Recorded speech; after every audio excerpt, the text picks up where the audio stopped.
3-4 महिन्याचा पोटचा गोळा घरात ठेवून फटका फटका संसार सगळा. तीचभर पोटासाठी 4 रुपयात मोलमजुरी करणारी माता उन्हात तानामध्ये दिवसभर काबाड कष्ट करून थकून भागून जेव्हा घरात आल्यावर घरात खोळंबून पडलेल्या कामांना हात लावण्यापूर्वी दिवसभर आक्रोश करणाऱ्या आपल्या तान्या बाला उचलून कडेवर घेऊन मायेच्या ओलाव्यानं गुण झाला. अनंत यातना सहन करून राखट आणि कणकर झालेला हाताना सुद्धा जाणीव होते की दिवसभर आक्रोश केल्यानं तिचं ताणूपूर तापाने फणफणलेलं.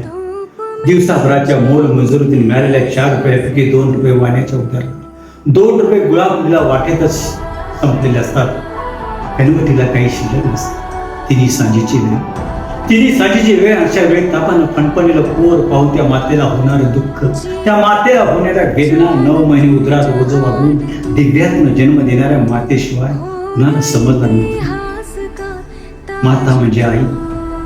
मग ती आई गरिबाची असो, मध्यमवर्गीयाची असो, श्रीमंताची असो अथवा गर्भ श्रीमंताची असो, ती आपलं बाळ, आपलं अपत्य आपल्या उदरामध्ये 9 महिने वाजवतेने असंख्य वेदना सहन करून, प्रसव वेदना सहन करून त्या बाळाला जन्म देते.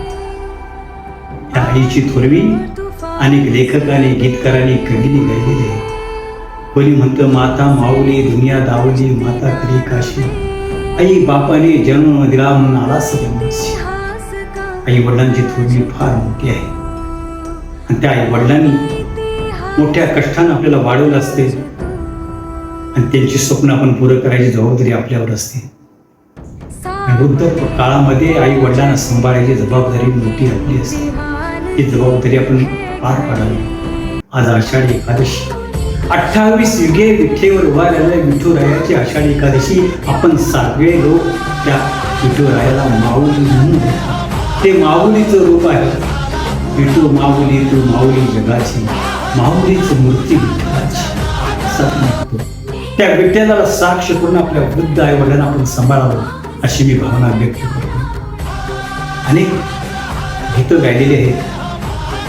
मूवीमध्ये, चित्रपटामध्ये सुद्धा गीत आहेत आईच्या थोरवीची. ये तो सच है कि भगवान है मगर फिर भी अनजान है, धरती पर रूप माँ बाप का उस विधाता की पहचान है. जय हिंद, जय माता पिता.